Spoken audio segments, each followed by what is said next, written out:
Dirty talk fight ಕೇಸ್ನಲ್ಲಿ big twist. ಕರ್ತವ್ಯ ಲೋಪದಡಿ Khanapur CPI ಅಮಾನತು. ಬೆಳಗಾವಿ ಉತ್ತರ ಐಜಿಪಿ ವಿಕಾಸ್ ಕುಮಾರ್ ಆದೇಶ.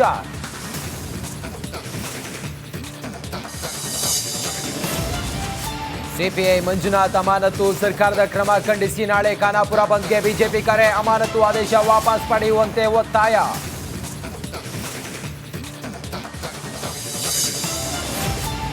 ದರ್ಶನ್ ಹೆಲ್ತ್ ಬಗ್ಗೆ ಮೇಜರ್ ಅಪ್ಡೇಟ್. ನಟನ ಬೆನ್ನುಮೂಳೆ ಜರುಗಿದೆ ಎಂದ ಡಾಕ್ಟರ್. ಶನಿವಾರ ಬೆಂಗಳೂರಿನಲ್ಲೇ ಸ್ಕ್ಯಾನಿಂಗ್ಗೆ ಪ್ಲಾನ್. ನಕಲಿ ಚಿನ್ನ ಕೊಟ್ಟು ಕೋಟಿ ಕೋಟಿ ಗೋಲ್ಮಾಲ್.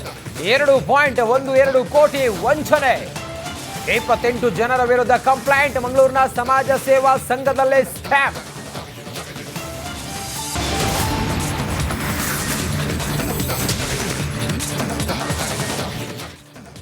ನಮಸ್ಕಾರ, ರಿಪಬ್ಲಿಕ್ ಕನ್ನಡಕ್ಕೆ ಸ್ವಾಗತ. ನಾನು ರಂಜಿತ್ ಶಿರಿಯ. ಶಾಸಕ ಮುನಿರತ್ನ ಮೇಲೆ ಮೊಟ್ಟೆಯಿಂದ ಹಲ್ಲೆಗೆ ಪ್ರಯತ್ನ ಪಟ್ಟಂತ ಘಟನೆ ನಡೆದಿದೆ. ಸುಶಾಸನ ದಿನಾಚರಣೆ ವೇಳೆ ಕೈ ಕಾರ್ಯಕರ್ತರು ಕಿರಿಕು ಮಾಡಿದ್ದಾರೆ. ಶಾಸಕ ಮುನಿರತ್ನ ವಿರುದ್ಧ ಪ್ರತಿಭಟನೆ ಮಾಡುವ ಸಮಯದಲ್ಲಿ ಮೊಟ್ಟೆ ಎಸೆದಿದ್ದಾರೆ ಕಾಂಗ್ರೆಸ್ನ ಕಾರ್ಯಕರ್ತರು ಅನ್ನುವ ಆರೋಪವನ್ನು ಮಾಡಿದ್ದಾರೆ. ಮುನಿರತ್ನ ಕಾರಿನ ಮೇಲೆ ಮೊಟ್ಟೆ ಎಸೆದು ಆಕ್ರೋಶವನ್ನ ಹೊರಹಾಕಿದ್ದಾರೆ. ಲಗ್ಗೆರೆ ಸಮೀಪದ ಲಕ್ಷ್ಮೀದೇವಿ ನಗರದಲ್ಲಿ ನಡೆದಂತ ಘಟನೆ ಇದು. ಬಿಜೆಪಿ ಕಾಂಗ್ರೆಸ್ ಕಾರ್ಯಕರ್ತರ ನಡುವೆ ಹೊಡೆದಾಟ ಆಗಿದೆ.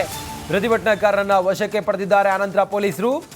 ಸುಶಾಸನ ಕಾರ್ಯಕ್ರಮ ಇವತ್ತು ಬಿಜೆಪಿಯಿಂದ ಮಾಡ್ತಾ ಇದ್ದಂಥ ಕಾರ್ಯಕ್ರಮ ಅದು. ವಾಜಪೇಯಿ ಅವರ 100ನೇ ವರ್ಷದ ಜನ್ಮದಿನದ ಕಾರಣದಿಂದ ಸುಶಾಸನ ಕಾರ್ಯಕ್ರಮವನ್ನ ಬಿಜೆಪಿ ಹಮ್ಮಿಕೊಂಡಿತ್ತು. ಈ ನಿಟ್ಟಿನಲ್ಲಿ ಶಾಸಕ ಮುನಿರತ್ನ ಅವರು ಕಾರ್ಯಕ್ರಮಕ್ಕೆ ಬರ್ತಾ ಇದ್ರು. ಈ ಸಮಯದಲ್ಲಿ ಮುನಿರತ್ನ ಅವರ ಕಾರಿನ ಮೇಲೆ ಮೊಟ್ಟೆ ಎಸೆದಿದ್ದಾರೆ. ಅವರ ಮೇಲೆ ಹಲ್ಲೆಗೂ ಕೂಡ ಪ್ರಯತ್ನ ಪಟ್ಟಿದ್ದಾರೆ. ಈ ದೃಶ್ಯ ಈಗ ರಿಪಬ್ಲಿಕ್ ಕನ್ನಡಕ್ಕೆ ಲಭ್ಯ ಆಗಿದೆ. ವಸಂತ ಮತ್ತೆ ದಮ್ಕುಮಾರ್ ಅವರೆಲ್ಲ ಅಟೆಂಪ್ಟ್ ಮಾಡಿದ್ರು ನನ್ನ ಮೇಲೆ. ಕೇಳಕ್ ಇದು ನನ್ನ ಹತ್ರ ಏನು ಇರ್ಲಿಲ್ಲ. ನಾನು ಯಾರು ನಮ್ಮ ಸ್ನೇಹಿತರನ್ನ ನೋಡಕ್ ಬಂದಿದ್ದೆ. ಬಂದಾಗ ರಿಟರ್ನ್ ವಾಪಸ್ ಬರ್ಬೇಕಾದ್ರೆ ನೀನ್ ಏನಕ್ಕೆ ಯಾತಕ್ಕೆ ವಸಂತ ಎಲ್ಲ ಹೊಡೆದ್ರು. ನನ್ನ ಹತ್ರ ಯಾವ ಮೊಟ್ಟೆನೂ ಇರ್ಲಿಲ್ಲ. ಆದ್ರೂ ಬಂದು ಅಟೆಂಡ್ ಮಾಡಿ. ಯಾರು ಹೊಡೆದಿದ್ ನಿನ್ಗೆ? ವಸಂತ.